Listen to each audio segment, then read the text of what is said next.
ועוד התבונן ברעת המתאחר מן התשובה כלבאי. Et encore, c'est-à-dire de plus, ajoute à réfléchir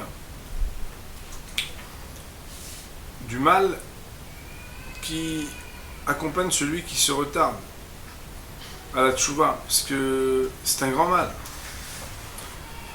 Kilule itmamea, kishav ish ne'enach bebirut lev, berogza ou vidaga, vidalfa eno mituga. Parce que si jamais il ne s'était pas retardé, mais que cet homme-là avait soupiré avec amertume dans son cœur, avait été inquiet et littéralement avait aiguisé son bon penchant sur le mauvais, qu'il avait pleuré, alors lorsque il rencontrerait son penchant une nouvelle fois, une deuxième fois, et que la faute se présente à lui, il aurait pu conquérir et dépasser son mauvais penchant. Pourquoi? Regardez comme c'est beau, parce que nous, on se dit parce qu'il a fait tchouva. Mais écoutez comme c'est magnifique. Parce qu'il va se rappeler l'amertume qu'il a eue quand il a commencé à réfléchir sur lui-même, à pleurer, à commencer à avancer la tchouva. Il n'a plus envie de boire ce verre d'amertume de celui qui est tombé très bas et qui a dû se relever. Comme il est marqué, que Béhémet, si quelqu'un il aiguise son Yetzirara, son Yetziratov sur le Yetzirara, le verset dit alors ne fautez pas. Ça veut dire quoi? Bureau chez Katou, ça veut dire quoi le verset? Rigzu vitsta'aru al ashar hataten. Rigzu, la Gemara dit dans Maseret Brachot, que ça veut dire ici, aiguisez son Yetzer Atov, vitsta'aru, et lamentez-vous al ashar hataten, sur ce que vous avez fauté. Ve'al tehituod. Et en cela, vous n'arriverez plus, en tout cas vous surmonterez plus facilement et vous ne trébucherez pas de la même manière pour fauter. Qui izkir hitam le ma'ala be'omro, parce que dans le même Tehilim un peu plus haut, il est marqué 2 versets plus haut, Tevekshu chazav sela, que à jamais la personne elle va rechercher le mensonge et les fautes. Ve'ya'id al-zaperu shamra. Et bien mettre que le verset vient donc nous dire Rigzu Mileshon Artil Gezu Baddar, de ce qu'on a trouvé dans le moment où Yaakov il a envoyé ses enfants et en chemin ils allaient en Égypte. Il leur a dit Artil Gezu Baddar, commencez pas à faire des histoires et à vous attrister ou à faire des problèmes sur la route. Vitahtai Ergaz. Le mot Ergaz, Rigzu, ça veut dire quelque part avoir une affliction à l'intérieur. Ça veut dire avoir une souffrance quand on pense au passé et au présent. On n'a pas utilisé d'autres termes qui s'appellent la crainte. Rigzu ici, ça veut dire avoir une sorte, on va dire, de sentiment de regret très profond et de tristesse. Le Yosod qui est dit ici dans Rabbeinu Yonah, il est extraordinaire. Et bien, que celui qui apprend les karim de la tchouva, il y en a un qui s'appelle le tsar, il y en a un qui s'appelle la daga, les pleurs, les lamentations, la honte, la souffrance. En réalité,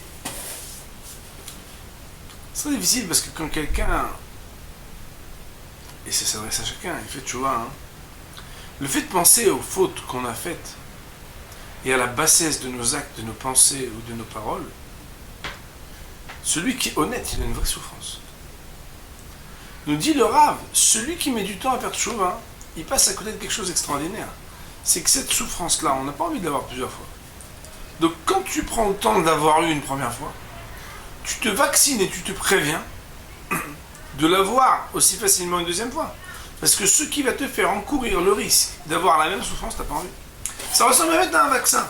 On prend un vaccin. Ah, il a eu un jour de fièvre, c'était super, c'est terrible. Le c'est quand ce même microbe il se présente après. Il a une force différente. Il a une force de réaction qui est différente. C'est-à-dire qu'en réalité, dans l'épreuve de la Teshuvah, plus tu vis cette épreuve, bien entendu, avec tout ce que cela importe. C'est pour ça qu'on parle ici d'un processus intérieur.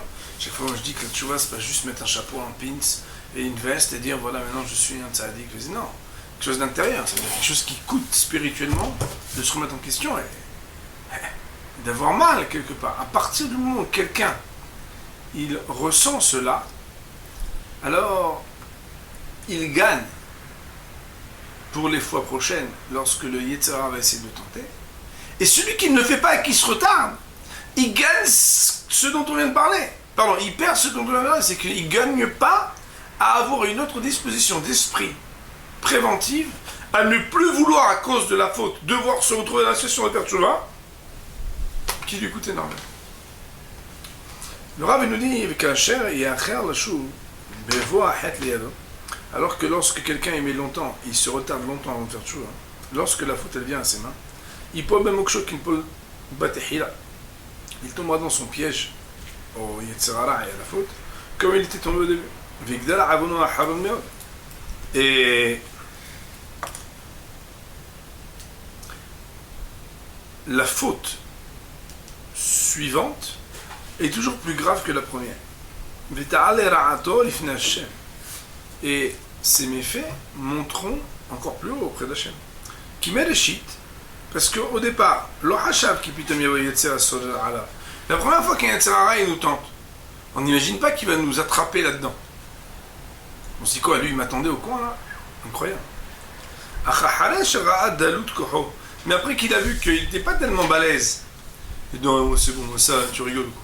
Et le bonhomme il a trébuché. Quand il a vu une fois qu'il s'est fait avoir et qu'il s'est pris une raclée par son Yetzer Hara, il a vu qu'il n'était pas si fort.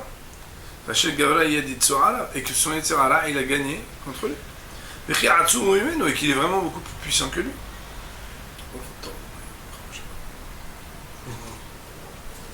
Après qu'il a eu cette expérience-là, il aurait dû lire Hot Kiparouaou, qu'en réalité, c'est un bonhomme qui est un peu découvert. Ça veut dire quoi découvert? Ça veut dire qu'il n'est pas prévenu.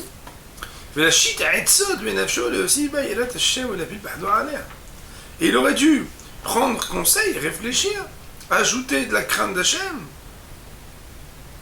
pour pouvoir craindre cette situation et ce Yetzer Hara ou la Tzila, et donc sauver son âme, Mimaharav Itso, littéralement du siège que lui fait son Yetzer Hara, ou les Ishtamel Me'avono, et en cela se garder de la faute. Et les mots du Michelet sont terribles de Shlomo HaMelech dans les proverbes. Shlomo ala shalom, Shlomo il a dit ala shalom, comme un chien, il revient à manger ce qu'il a vomi. Le sot recommence la même faute. Mais quelle est l'explication? Parce que le chien mange des choses dégoûtantes. Mais et quand il les recrache, c'est encore plus dégoûtant. Et il recommence à les remanger. De la même manière, le sot, l'imbécile, qui a assez et caché l'ishnebo migune yotel, caché bien. Quand un homme il fait une action pas belle, elle est dégoûtante cette action. Quand il la refait, elle est encore plus dégoûtante. Et reste chez nous, continuera du même pas promener les Olam. Amen.